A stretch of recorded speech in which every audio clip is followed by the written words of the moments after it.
Hello မင်္ဂလာပါဒီနေ့ကကျွန်တော်level ဘက်ကနေပြီးတော့မှကျွန်တော်ရဲ့ဒီအောင်မချမ်း .com website ကိုကျွန်တော်prompt ပေးပြီးတော့မှကျွန်တော်တိစောက်မှာဖြစ်တယ်အဲ့တော့တိစောက်တဲ့အချိန်မှာမိတ်ဆွေကိုလည်းကျွန်တော် prompt ဘယ်လိုပေးတယ်ကျွန်တော် level ဘက်နဲ့ဘယ်လိုလုပ်တယ်ဆိုတာကိုတခါတည်းခေါ်သွားပြီးတခါတည်းပြခြင်းတယ်ပေါ့နော်ဆိုလို့ရှိရင်မိတ်ဆွေအနေနဲ့တခါတည်းကျွန်တော်နဲ့ဒီ project တစ်ခုကိုဖေးလုပ်တာကိုလမ်းလုပ်လို့ရပြီးတော့မှကြားထဲမှာကျွန်တော်ဘယ်လိုမျိုး prompt ပေးတယ်ဆိုတာတွေကျွန်တော်တင်ဟိုတခါလေးတန်းတင်လို့ရမယ်ပေါ့နော်ဆိုတော့ပြီးတဲ့အခါမှာနောက်တစ်ခုကကျွန်တော်ဒီမှာဒီ file coding tools တွေကို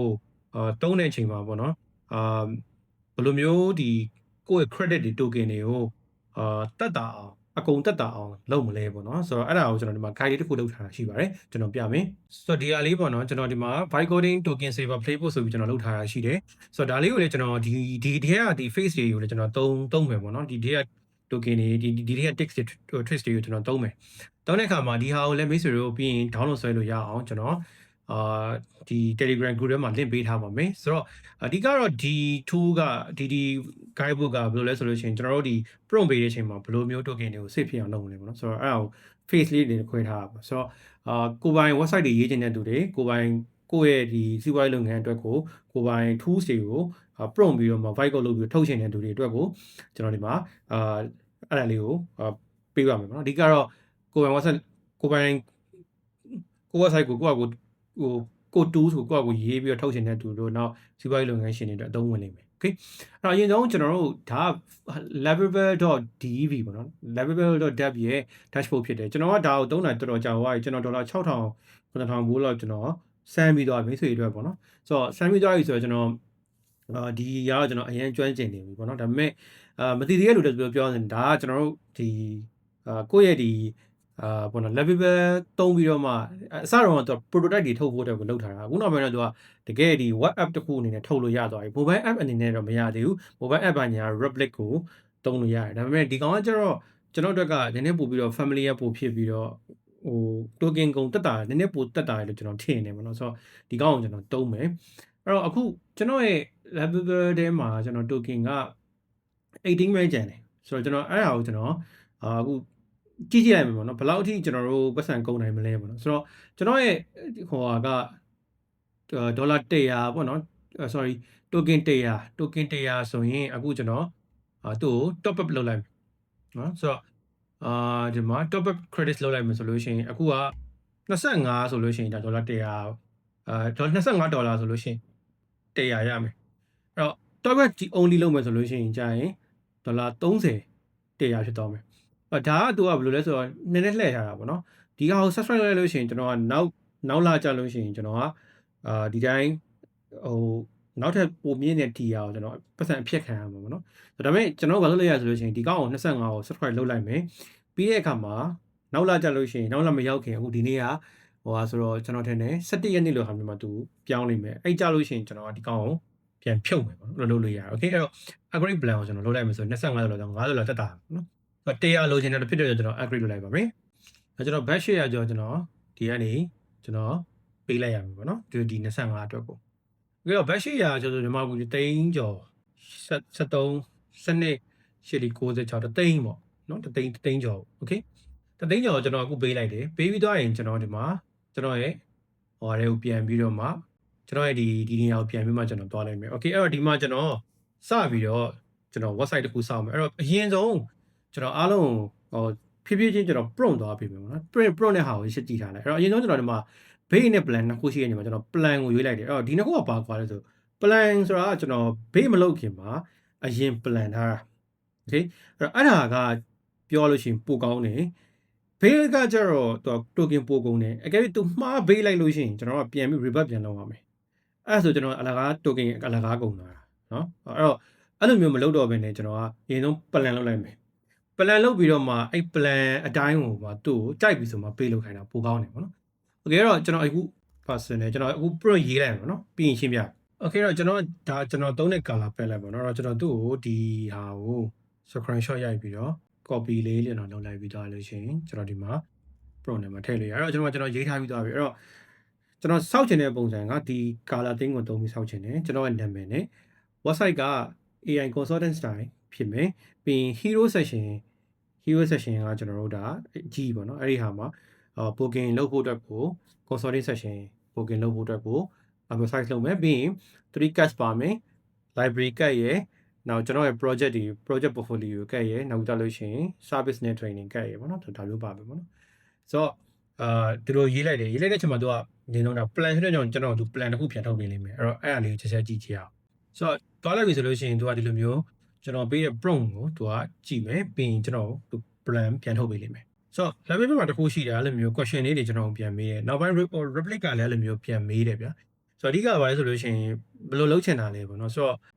book and consultancy တွေဘယ်လိုမျိုးအလုပ်လုပ်တင်လဲပေါ့နော် external scheduling link ဖြစ်တယ်ဒါကျွန်တော်ပြီးရင် external scheduling link နဲ့ကျွန်တော်ကတော့မှာဆိုတော့ external scheduling link ကိုရွေးလိုက်မယ်ပြောလို့ရှိရင် hero နဲ့ 3 cast ပြီးတော့လို့ရှိရင် home page မှာတခြားဘာထည့်လို့ရသေးလဲပေါ့နော်ဆိုတော့ about section about နဲ့ testimony ရဲ့ about logos footer ဆိုတော့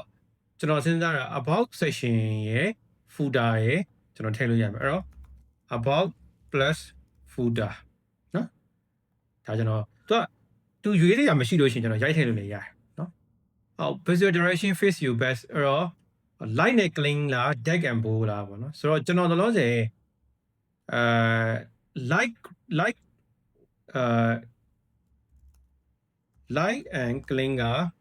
is default နော် default လုပ်မယ်add ကျွန်တော်တို့light mode နဲ့ dark mode ပြောင်းတဲ့ဟာလေ add light dark mode switch နော်switch ထည့်ခိုင်းလိုက် okay ပြီးရင် portfolio text link ကအလုပ်လုံးတင်လာပေါ့နော်ဆိုတော့လောလောဆယ်empty portfolio page တခုကျွန်တော်ပေးလုပ်ခိုင်းထားနိုင်မယ် okay အဲ့တော့ submit လုပ်လိုက်မယ်အဲဆိုရင်သူခုနကျွန်တော်ပြောတဲ့ဟာကိုသူအကုန်လုံးကြည့်ပြီးသွားလို့ရှိရင်သူကပေးလိမ့်မယ်ဆိုတော့ level မှာတခုကျွန်တော်သဘောကျတာဒီအောက်ကဒီဟိုဟာလေးတွေပေါ့နော် click လေးတွေပေါ့ဆိုတော့အဲ့လေးကိုနှိမ့်လိုက်လို့ရှိရင်သူကပို့ပြီးတော့မြင်ရတယ်ပေးလောက်ရတာပေါ့နော်ဆိုတော့ link ရှိလားဆိုရှိတယ်ဆိုတော့default thing to be first live and default ကျွန်တော်ပြောလိုက်တာကိုသူdata cache မဖြစ်ဘူးပြန်မေးရတယ်လား default ကိုကျွန်တော် like လို့ပြောလိုက်တာကိုသူမသိလိုက်ဘူး okay အဲ့တော့ plan ရပြီကျွန်တော်မှာတခုပေါ့နော်ကျွန်တော်ရှိထားတာတချို့ project လေးတွေကကျွန်တော်ကိုယ့်အကိုအသေးလေးတွေပေးပေးတာရှိတယ်ဥပမာခုန library ဆိုလို့ရှိရင်မိတ်ဆွေတို့ဒါ download ဆိုရဲ library free resource ရှိမဲ့နေရပါပေါ့အဲ့တော့အဲ့ဒါကိုကျွန်တော်ကပေးပြီးသားအဲ့ဒါကိုဒီထဲမှာ integrate ကျွန်တော်မလုပ်တော့ဘဲနဲ့ကျွန်တော်ကဘယ်လိုမျိုးလဲဆိုလို့ရှိရင်link ကိုနှိပ်လိုက်လို့ရှိရင် library ရောက်သွားတဲ့ပုံစံမျိုးပဲတော့ခိုင်းလိုက်တော့မယ်ပေါ့နော်ဆိုတော့အဲ့တော့ okay အဲ့တော့ဒီမှာသူပြရတယ်ဒီမှာသူက page structure တွေပါအကုန်လုံး plan တစ်ခါတည်းလုပ်ပြရတယ်ပေါ့နော်ဆိုတော့မှာဆိုလို့ရှိရင်ကျွန်တော်တို့ live mode demo ရှိမယ် portfolio ရှိမယ်AI consultant ဒါမျိုးတွေရှိမယ်ဆိုတော့အောက်က about section ရှိမယ် about section ပြီးမှကျွန်တော်တို့ပြင်လို့ရတယ်เนาะအဲ့တော့ eyebrow tag က AI consultant အဲ့တော့ကျွန်တော်ဒီဟာကိုကျွန်တော်ပြင်နေတယ်ဆိုလို့ရှိရင်သူ့ကိုဟိုမှာကျွန်တော်ကပြင်ပြီးတော့ပြင်ရမယ်ပေါ့နော်ဆိုတော့ chain tag to ဆိုတော့ကျွန်တော်ပုံနဲ့ကိုယ်နေတော့เนาะခဏလေးဒီဘက်ခဏရွှေ့လိုက် chain tag to ကျွန်တော်ရဲ့ tagline ဖြစ်တဲ့ AI blockchain entrepreneurship ပေါ့နော်ဆိုတော့ဒီဟာဖြစ်မယ်ဆိုတော့ဒါကိုကျွန်တော်ပြောင်းခိုင်းလိုက်တယ်တခါလေးတိုင်းပြီးပြောင်းခိုင်းလိုက်တာပေါ့နော်ဆိုတော့ဒီဘက်မှာပဲခဏထားလိုက်မယ်နော်ဘာလို့လဲဆိုတော့ဒီဘက်ကကျွန်တော်စာရေးတဲ့နေရာဖြစ်နေလို့နော်မျက်နှာဒီလိုဒီဘက်ကြီးဖြစ်နေတာနည်းနည်းသိခံကြပါနော် okay အဲ့တော့ generating plan မှာ waiting for approval ဖြစ်သွားတယ်ကျွန်တော်သူ့ကို approve ပေးရမယ် okay ကျန်တာအားလုံးစင်ပြေတယ် Nia Black Deep Red ကျွန်တော်ရဲ့ဟိုဟာတွေပြီးတော့ I'm Protect okay အဲ့တော့ upload tag က AI ဘာညာကြာကျွန်တော်မှန်သွားပြီ okay ရပြီအဲ့တော့ကျွန်တော်တိုင်းပဲပေးခိုင်းလိုက်မယ်ပြီးရင်ပြင်စရာရှိတာကိုကျွန်တော်ကတစ်ခုချင်းပြင်မယ်အဲ့တော့ဒီမှာ file code အနေနဲ့ကျွန်တော်တို့ဒီtips တစ်ခုပေးရလို့ရှိရင်ပေးလိုက်တယ်ပထမဆုံးသူပေးလိုက်မယ်ပြီးရင် section by section ပြင်ခိုင်းတာပိုကောင်းတယ်အဲ့တော့ပေးပြီးတော့မှမင်းဟာကိုငါမကြိုက်ဘူးငါ့ကိုအကုန်ပြင်ပေးလို့မကောင်းဘူးဘယ်ဟာမကြိုက်ဘူးလဲဥမာထားပါတော့ header မကြိုက်ဘူးလားhero section မကြိုက်ဘူးလားအဲ့ဒါကိုပြင်တဲ့အခါမှာကျန်တဲ့ကုတ်ကိုမထိပါနဲ့ဒါကိုပဲလုပ်ပါဆိုပြီးတော့မှ prompt ပေးရမှာเนาะဆိုတော့အဲ့ဒါတွေကျွန်တော်ဟိုထဲမှာအကုန်လုံးထည့်ထားပြီးเนาะအဲ့တော့သူပေးနေရခဏဆောင်အောင် okay အဲ့တော့ site is live with hero 3 cuts ရပါပြီဒီမှာသူ ကျွန်တော်တို့ရဲ့ဒီဟိုဟာကို loading လုပ်နေတယ်ဟုတ်ဒါဆိုဒါသူ site ကကျွန်တော်ပြောတဲ့အတိုင်းပဲသူပေးထားတာပြီးသွားပြီเนาะokay home page ရှိမယ်ပြီးရင် resource library ကျွန်တော်ပြောတဲ့အတိုင်းပဲ protocol AI build fauna in mind ကျွန်တော်ရဲ့ဟိုဟာလေးကိုသူရေးချသွားတယ်အဲ့တော့ဒါတွေကကျွန်တော်နောက်ကျရင်သေးသေးပြင်လို့ရတယ်လောလောဆယ်ကျွန်တော်တို့ functionality အလုပ်လုပ်လာပါတော့ care.com ဆိုတဲ့နေရာကိုကျွန်တော်တို့ကသူကထည့်ထားပြီးတယ်အဲ့တော့ကျွန်တော်ဒီမှာသူ့ကိုကျွန်တော်ရဲ့တကယ် booking ဖြစ်တဲ့ booking.almunchan.com ကျွန်တော်ထည့်ရမယ် booking page ဟုတ်ပြီပြီးတော့ကျန်တဲ့ဟာထူးထူးဆန်းဆန်းကျွန်တော်မှာပြင်စရာတိတ်မရှိဘူး tag mode လေးလည်းလှတယ်เนาะမစိုးပါဘူးကျွန်တော်ကြိုက်တယ်ဒီမှာရှိမယ် service က Caminson portfolio Caminson ဖြစ်နေတယ်ဒီ page နှစ်ခုကိုကျွန်တော်တို့ပေးလို့ပါအဲ့တော့ resource library ကိုနှိပ်တဲ့ချိန်မှာကျွန်တော်တို့ဒီမှာ resource library ကျွန်တော်ရဲ့ဒီ library.almunchan.com တန်းရောက်သွားတယ်เนาะတန်းရောက်သွားတယ်ဆိုတော့အဆင်ပြေတယ်အဲ့တော့ portfolio လည်းဒါကသူပေးမလို့ရတယ် service and training နဲ့ပေးမလို့ရတယ်เนาะ okay အဲ့တော့ Lambo ကဘယ်ကိုသွားလဲ Lambo ကဒီကိုသွားတာเนาะအဲ့တော့ okay အဆင်ပြေပါတယ်ကျွန်တော်အနေနဲ့အဆင်ပြေတယ်ကျွန်တော်တို့ဘာလို့လဲရဆိုလို့ကျွန်တော်တို့ရဲ့ဒီ face ပေါ့ကျွန်တော်မျက်နှာကြီးကိုကျွန်တော် icon ပြောင်းမလားပေါ့ဒါလေးကျွန်တော်တို့စဉ်းစားလို့ရတော့ဒီဘက်ဘယ် site ကဘေးမှာကျွန်တော်မျက်နှာကို icon ပြောင်းလိုက်မယ်ပြီးသွားလို့ရှိရင်တော်တော်များများတော့အဆင်ပြေသွားပြီအဲ့တော့ဥပမာ design vibe ကိုကျွန်တော်ကဒါနည်းနည်းရိုးရလို့ကျွန်တော်ထင်တယ်ဆိုလို့ရှိရင်ကျွန်တော် design vibe ကိုနည်းနည်းပြင်ခိုင်းလို့ရတယ် okay ဒီကောင်ဒါကိုအရင်ပြင်ခိုင်းလိုက်မယ်ပေါ့နော်ဒီကောင်ကဒါကျွန်တော် booking page ကကျွန်တော် page design wise ကိုကျွန်တော်ကနည်းလေးဘယ်လိုပြင်နေလဲဆိုလို့ရှိရင်ကျွန်တော်အခု iOS 26ကနေစရဲဒီ liquid glass ပေါ့နော် liquid glass design ပုံစံမျိုးရမလားပေါ့နော်ဆိုတော့အဲ့လိုကျွန်တော်ပြင်ကြည့်မယ်ဆိုတော့ပြင်ကြည့်တဲ့အချိန်မှာကိုကျွန်တော်ရဲ့ပြဿနာကခုနကဒီ token ကုန်တဲ့ပြဿနာတွေလာပါနော် okay အဲ့တော့ဒီမှာကျွန်တော်ရင်တော့ဒီမှာ design ကို iOS 26 liquid glass display design ကိုပြောင်းပေးပါပြီးရင် design ကိုပဲပြောင်းပါကျန်တဲ့ working code တွေမထိပါနဲ့ဆိုတော့လိုမျိုးပြောမှဒီကောင်ကလေနည်းနည်းဟိုဖြစ်တာမဟုတ်လို့ရှိရင်ကျွန်တော်တို့ဟိုသူကကုတ်တွေလျှောက်ပြောင်းနေမှာငါတခါလေးပြောလိုက်တာပေါ့နော်ဆိုတော့အခုသူမှာ reviewing design direction သူလုပ်နေတယ်နော်အဲ့မှာကျွန်တော်တို့ text တစ်ခုကနောက်တစ်ခုကပေါ့နော်အကယ်၍တစ်ခါနှစ်ခါတော့ကိုလိုချင်တဲ့ design ကိုပြောလို့မရဘူးဆိုလို့ရှိရင်အဲ့ဒီဟာကို screenshot ရဒီသူပေးတဲ့ဟာကို copy တွေကူပြီးတော့လို့ရှိရင် ChatGPT ဖြစ်ဖြစ်ကျွန်တော်တို့ cloud ဖြစ်ဖြစ်ကို token ဈေးပိုနေတဲ့เนาะဥပမာ ChatGPT ဆိုပိုနေမယ်တဲ့ပိုနေဆိုတာဒီ ChatGPT Pro ဝယ်ထားလို့ရှိရင်ပေါ့နော် limit တော့ရှိမယ်ဒါပေမဲ့ limit ရှိသေးတဲ့ကောင်အဲ့ဒါမှသွားပြီးတော့ထည့်ပြီးတော့ငါ့ကို level ကိုငါဒီလိုပုံစံလိုချင်တာမင်းငါ့ကို prompt လေးပြန်ရေးပေးဆိုပြီးတော့ပြန်ခိုင်းလို့ရတယ်ဆိုတော့အဲ့ဒါကျွန်တော်နည်းနည်းပို့ပြီးတော့မှကျွန်တော်တို့အတွက်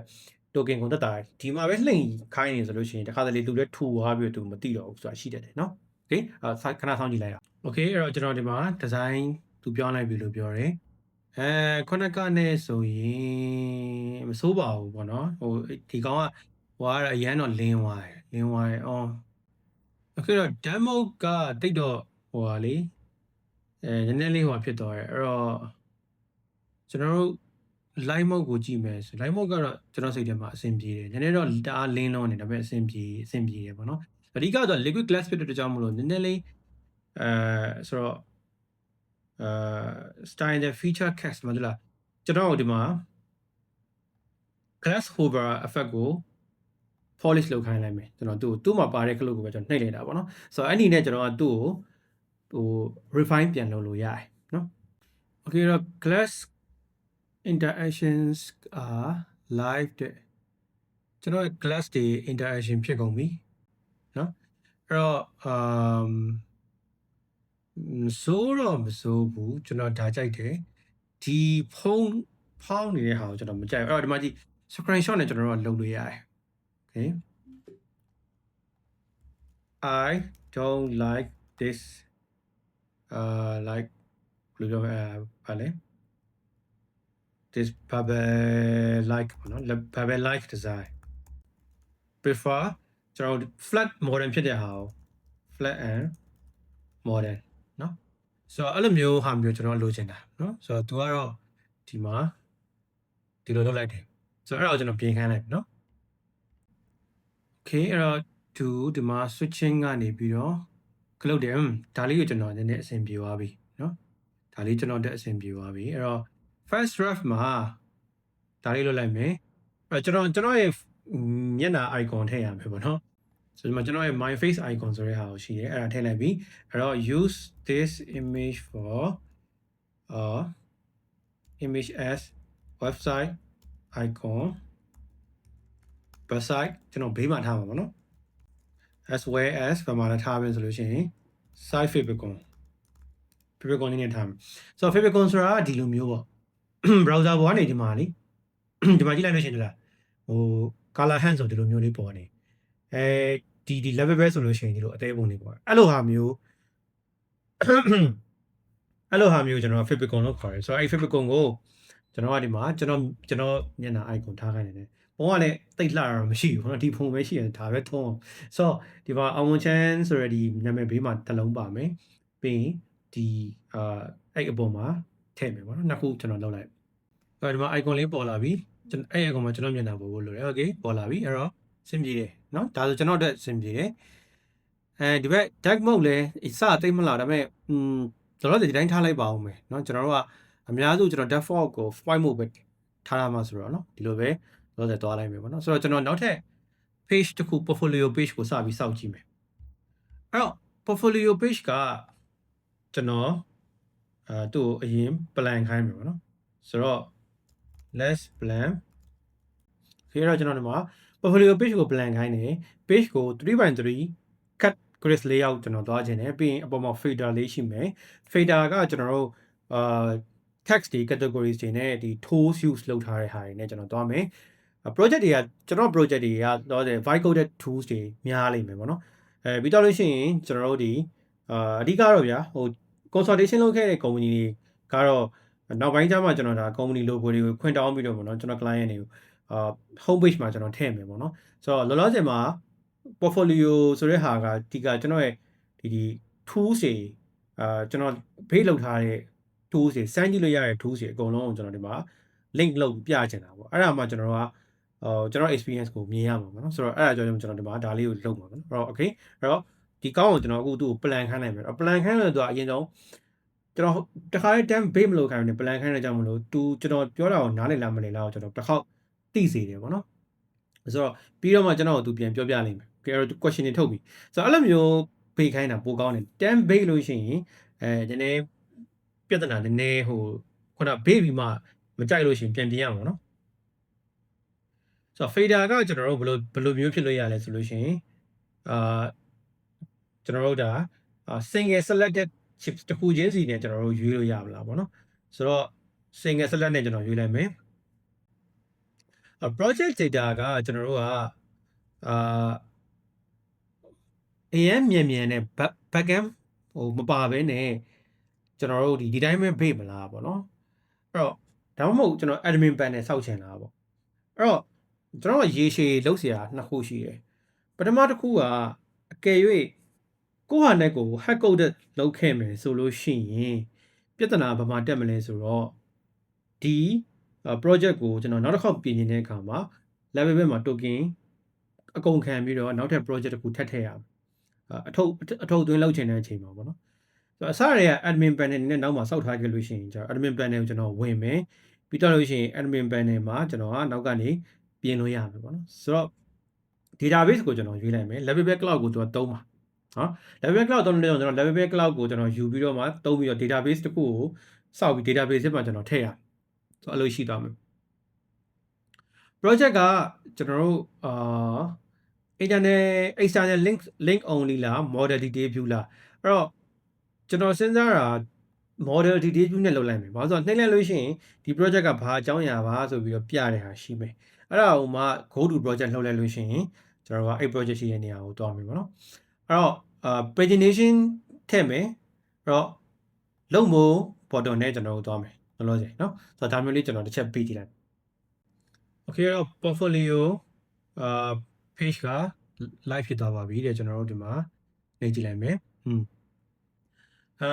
things I have by coder ဆိုတဲ့ဟာကိုကျွန်တော်သိမကြိုက်ဘူးဒီကဒီမှာဒီကောင်းဆိုဒီမှာတွေ့လာတော့အလဲမှာရောက်နေတယ် portfolio ကြတော့ဘေးကန်တယ်เนาะအဲ့တော့တိတ်အဆင်မပြေဘူးပြီးတော့ဒီမှာ category tag to ဒါနဲ့လောက်တာတိတ်အဆင်မပြေဘူးအဲ့တော့we need to figure out ဒီ fader လုပ်တဲ့ဟာကိုကျွန်တော်တို့တစ်ချက် figure out လုပ်ရမယ်အဲ့တော့သူ့ကိုအရင်ဆုံးဘာခိုင်းမလဲဆိုလို့ရှိရင်ဒီ session ကြီးတစ်ခုလုံးကိုအလဲကိုရွှေ့ခိုင်းမယ်เนาะကျွန်တော်ဒီမှာသူ့ကိုဒီခုနက screenshot ကိုပြလိုက်တယ်ပြီးတော့လို့ရှိရင် move this session align center เนาะ center ကိုကျွန်တော်ရွှေ့ခိုင်းမယ်နော်အဲ့တော့အရင်ဆုံးဒါကိုရွှေ့ခိုင်းမယ်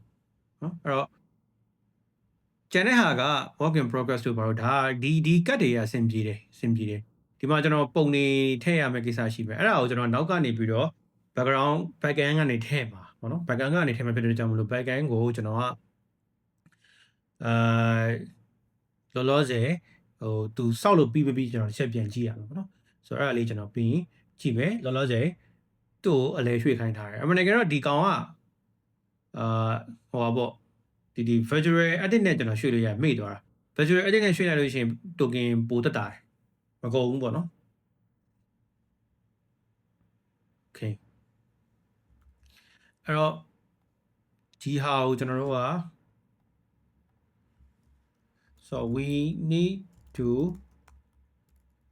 figure out more compact နော် compact ဖြစ်ရမယ်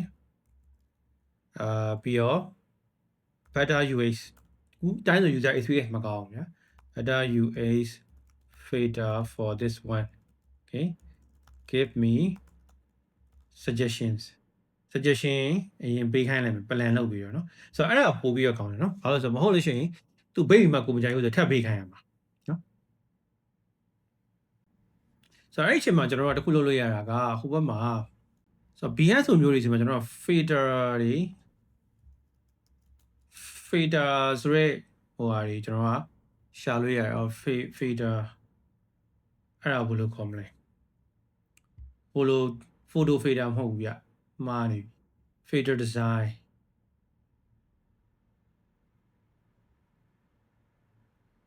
designကပြောရရင်ဟိုပါပေါ့နော်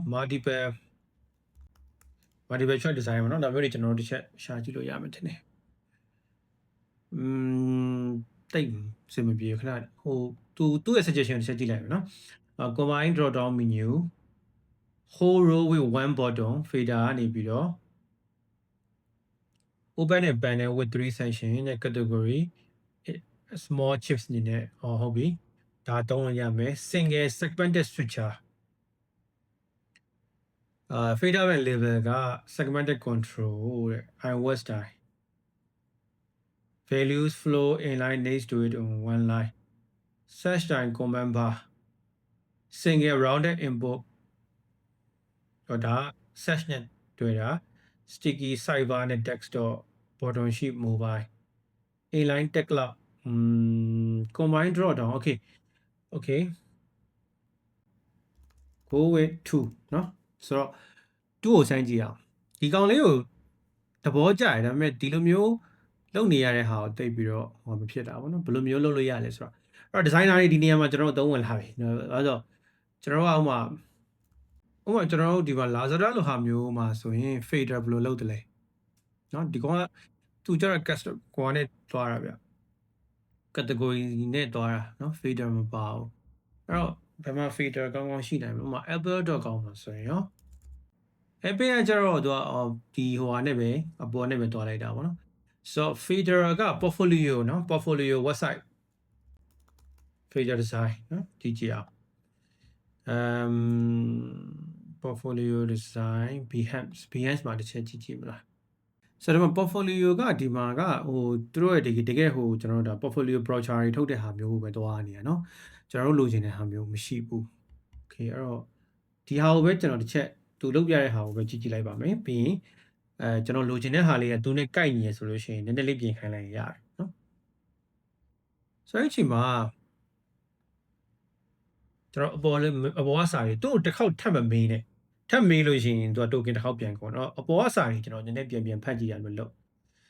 ဆိုတော့အခုလောလောဆယ်ကျွန်တော်ဒီမှာ project မှာဒီမှာ allow လုပ်ပြီးသွားပြီအဲ့တော့သူကကျွန်တော်ကို portfolio ပြီးသွားပြီတဲ့ open the backend dashboard and edit the project တွေပဲ directly ကျွန်တော် backend ကိုကျွန်တော်ဖွင့်ရမယ်เนาะ backend dashboard ကို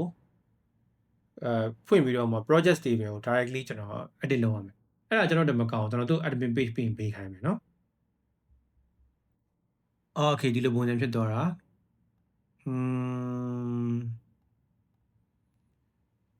တိတ်တော့မကြိုက်သေးဘူး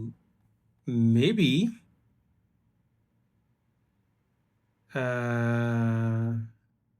okay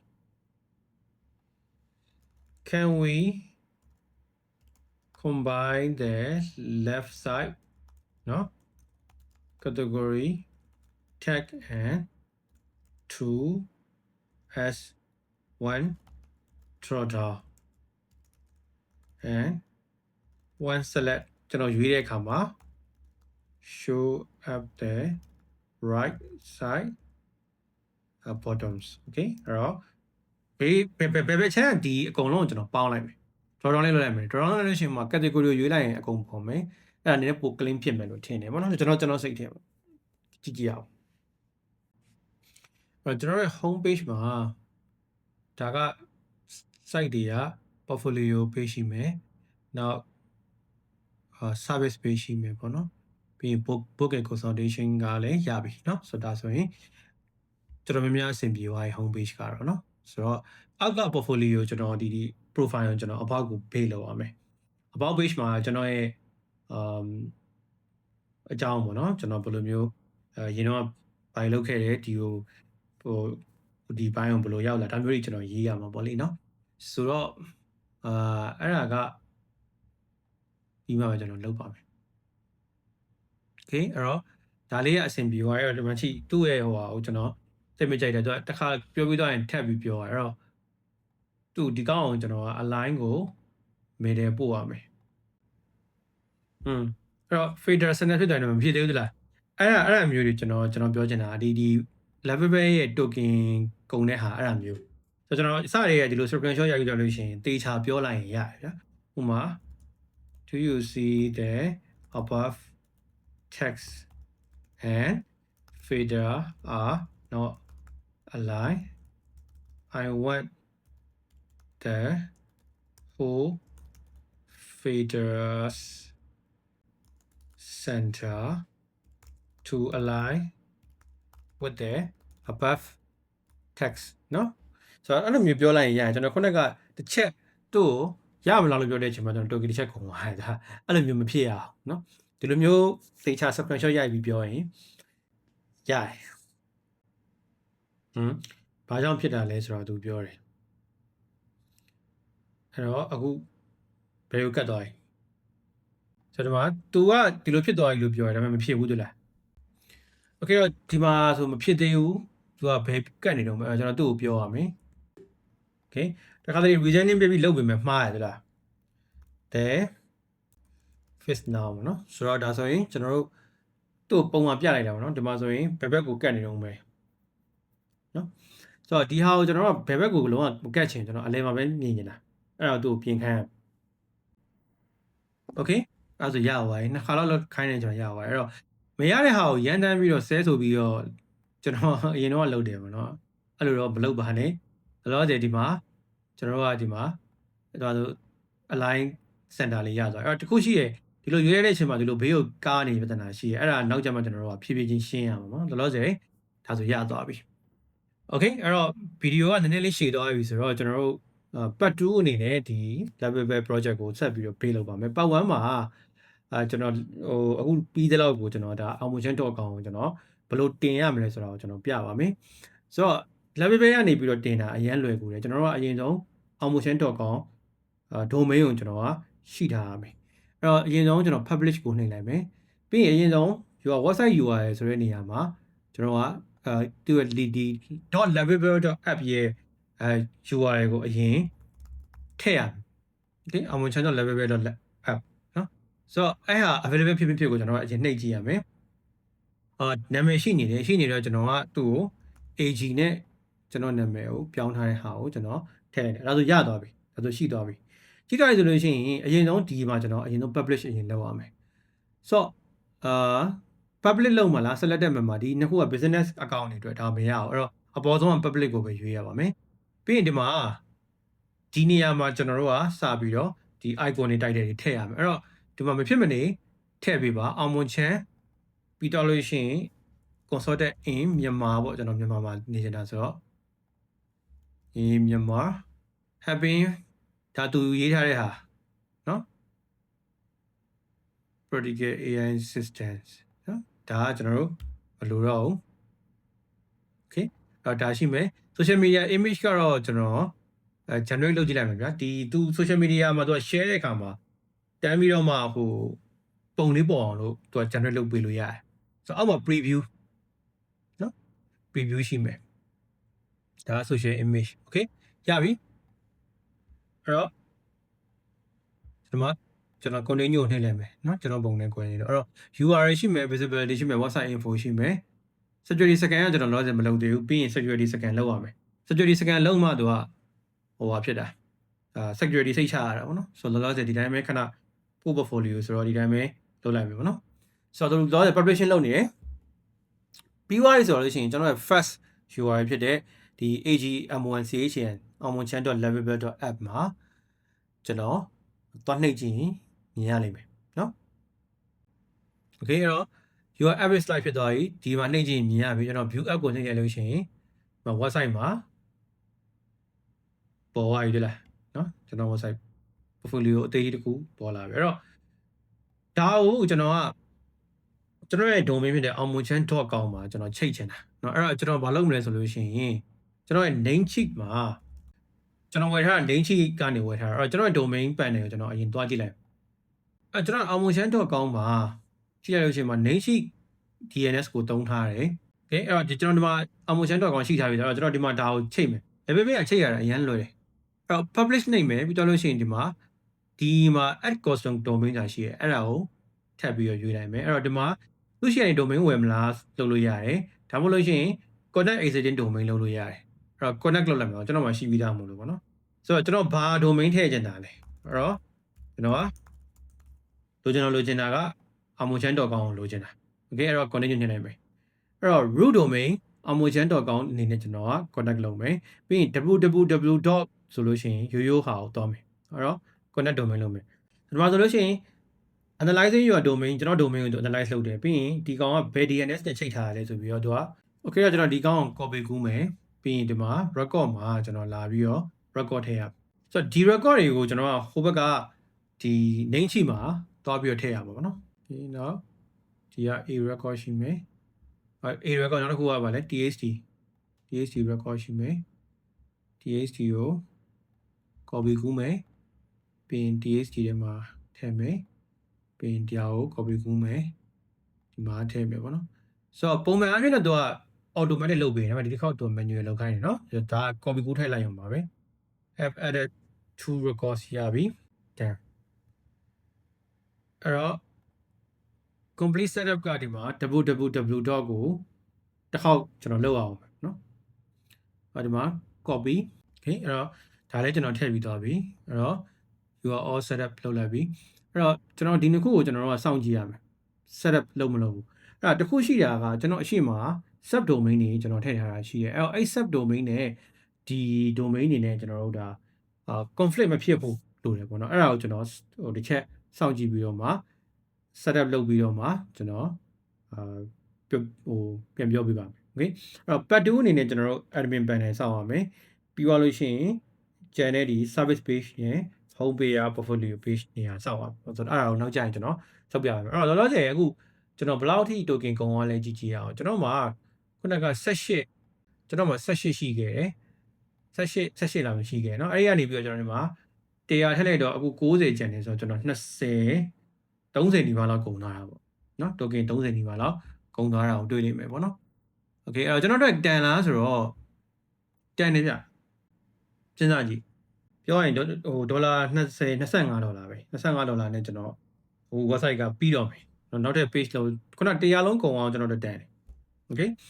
ဒါလေးကကျွန်တော်လုပ်ပြတာဖြစ်ပါတယ် okay အဲ့တော့prompt template လေး download ဆက်ဖို့ကျွန်တော်အောက်မှာပေးထားပါမယ် part 2ကိုဆက်ပြီးတော့စောင့်ပြီးပါเนาะကျေးဇူးအများကြီးတင်ပါတယ်okay ကျွန်တော် record လေးမပိတ်ခင်လေးမှာဒီမှာ ပြီးသွားပြီပေါ့နော် aumuchan.com က